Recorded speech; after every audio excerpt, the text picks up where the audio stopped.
Whenever we talk about fitness or conditioning in sport, what we're really talking about is how the body uses and produces energy.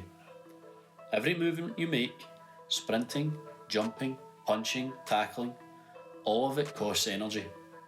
And the body has one main job when you're exercising: keep producing energy so your muscles can keep working. That's what energy systems are.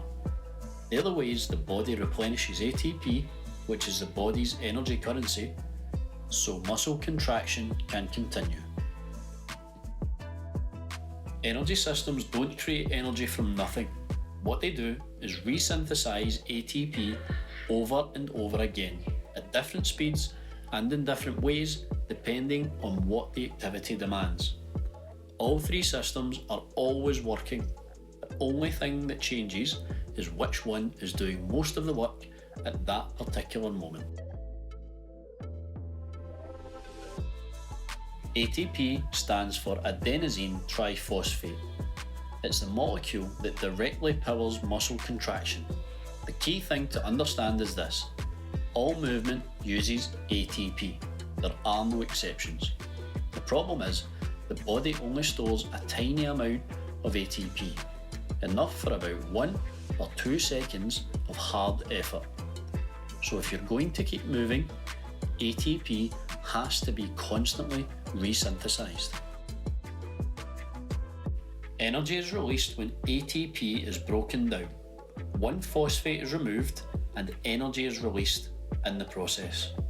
ATP becomes ADP, adenosine diphosphate, plus a free phosphate, and the energy which is produced is what allows muscles to shorten and produce force.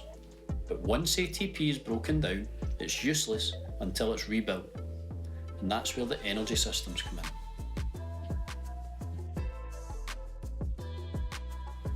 The first energy system is the Phosphagen system, also called the ATP-PC system. This system is all about high power for short duration.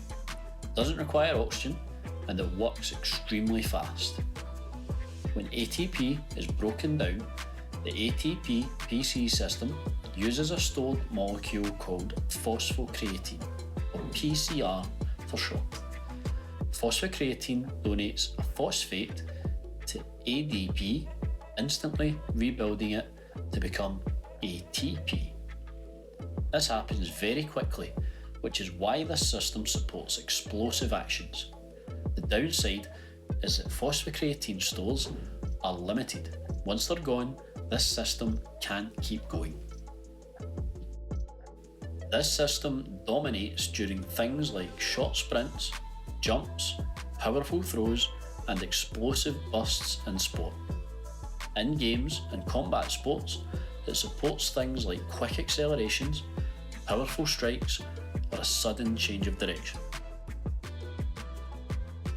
When high intensity work continues and the phosphagen system starts to drop off, the body relies more on the anaerobic glycolytic system.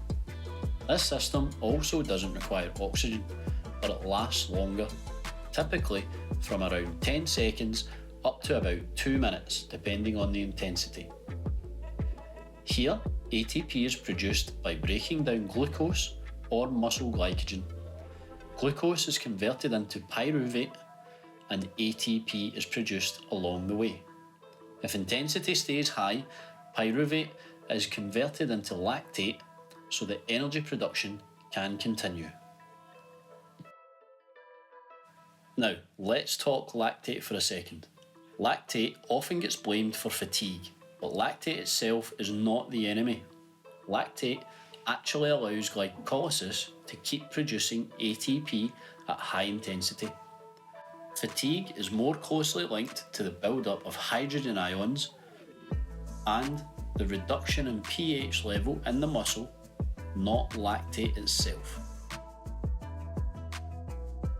In practice, this system supports sustained high-intensity efforts, things like repeated sprints, long rallies, pressing phases, or prolonged attack sequences. It's fast, powerful, but uncomfortable, which is why athletes feel that burning sensation during this type of work. The final energy system is the oxidative or aerobic system. This system uses oxygen and produces ATP more slowly, but in much larger amounts. In the aerobic system, carbohydrates, fats, and even lactate can be used as fuel. These fuels are processed inside the mitochondria, often called the powerhouse of the cell, where ATP is produced through a series of reactions. This system has the highest yield of ATP, but it takes longer to respond. The aerobic system supports longer duration activity, but just as importantly, it supports recovery. It helps restore phosphocreatine, clear metabolic byproducts, and get the body ready for the next high-intensity effort. That's why athletes with good aerobic fitness can repeat hard efforts and maintain quality late into games or rounds. The key thing to remember is that these systems don't work in isolation. During a short explosive action, the phosphagen system dominates. If the effort continues, glycolysis contributes more. Between efforts and during recovery, the aerobic system takes over. Even in very explosive sports, the aerobic system often provides the majority of total energy across the full duration of the performance.